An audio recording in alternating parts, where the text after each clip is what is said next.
Hi, welcome to Barcart Bookshelf, a video series about books and the drinks they inspire. My name is Elias, and today we're talking about Labyrinth's Heart by M.A. Carrick, the final volume in the Rook and the Rose trilogy. It's been a year and a half since we discussed The Liar's Knot, Book 2, and A Season of Change, and here we are at last at the grand finale, and oh, what a finale it is. These books are just remarkable for the depth of their world building, the joy of the characters with their false identities and layered selves, the duels, the sword fights, the magic, the real palpability of being in the city of Nadezhra. And it is a story that feels complete, but also a world that feels open to so much more. And that's really one of the things that I love and have continued to love over the years that I've been enjoying this trilogy.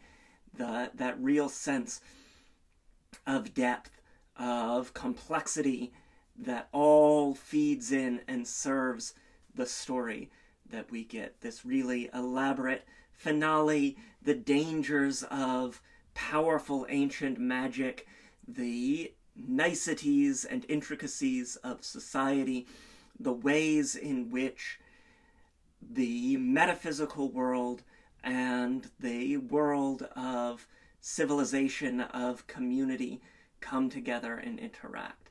And so, of course, we had to have a drink inspired by the final volume of the series. This is playing with some of the same flavors, some of the same ideas as our drinks for Book 1 and Book 2, but we talked about those in the wintertime. Here, it's still summer. It's still late August. We're starting to feel maybe the barest whisper of fall, but not quite yet. We're still in the heat of that real warm summer season. And so we're going to play with some of those ideas that we've seen before with the Rook and the Rose trilogy in this final drink. This is the Trials of the Volti. It is inspired by Labyrinth's Heart, and it is a cocktail that can very easily become a mocktail. We are going to start with some fresh mint. One of the really coolest sequences from the start of the book is this series of romantic trials that really set the tenor and provide a backdrop for a lot of the machinations that then come to a head later in the book. And this idea of spectacle, of the interactions of human society forming the backbone of the plot is really, I think, something that is strong in these books, and never more so than when the entire first act is consumed by this elaborate show of sportsmanship and trial. And one of the things that they drink both during this trial and throughout the book is lemon mint water. So we're going to start by muddling a few leaves of mint in the bottom of our shaker. Can't get those in the winter. Very exciting. Next, we are going to add 1 ounce of lemon juice and 1 ounce of blueberry grenadine. I talked about this the other day, last week, when we were talking about my book, Cocktails and Consoles. It's my new favorite ingredient. I love it. We've got that very rich, that beautiful purple, and we're going to get 1 ounce of that blueberry grenadine down in there. We've seen black cherry in the past with the Rook and the Rose. Here, something a little bit brighter and something that's going to match that beautiful purple of the final volume's cover. Now, to make the cocktail option, we have got some Slivovitz. This is plum brandy in place of Zrel, the sort of lower-end brandy that they drink in Nadezhra. Got these fruit flavors. You're going to get an ounce of that in there. If you want to make a mocktail version, just omit the Slivovitz. It's going to be a nice fruitiness and a nice fruity bracing backbone, but at the end of the day, if you want just a refreshing mocktail, you don't need it. Delicious stuff. Next, we are going to get a few dashes of cardamom bitters in there.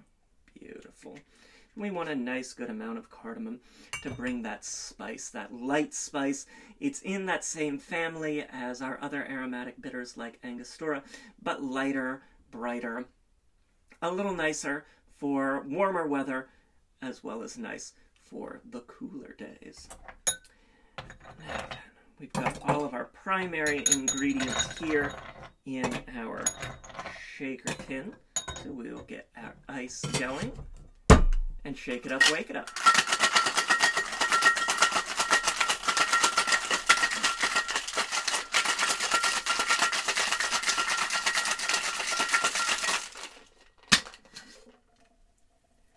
Beautiful. And we'll strain that into our highball glass. Nice, beautiful, rich. We'll get some ice in there to keep it cool. Lovely. And of course, we still have plenty of space in there, so we're going to top that with some tonic water. Again, these herbal, spiced notes all coming together with the brandy, with the fruitiness. It's going to be refreshing. It's going to be bubbly like the waters of the river that are newly cleaned with the Numinatrian magic that pervades these novels. And just oh so lovely here at the end of the summer. And so there you have it. These are the trials of the Volti, inspired by Labyrinth's Heart, a cocktail that just so quickly becomes a mocktail.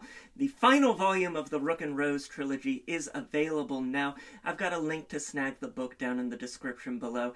Got links to various other places, to The Bitter Housewife, where we get our cardamom bitters, to various forms of social media, including Twitter and Instagram, where there is always a written version of today's recipe. Try the drink. Let me know what you think. If you've finished the Rook and Rose trilogy, comment down below with your thoughts. I really had a great time with it. This is epic fantasy for epic fantasy fans in the best possible way. And really a remarkable accomplishment. So, highly encourage you to check out Labyrinth's Heart. Highly encourage you to read the entire trilogy if you haven't already. Hit that like button, it makes me so happy. Share this video with your friends. Garnish your Trials of the Volti with a sprig of mint if you are so inclined. And until next time, cheers.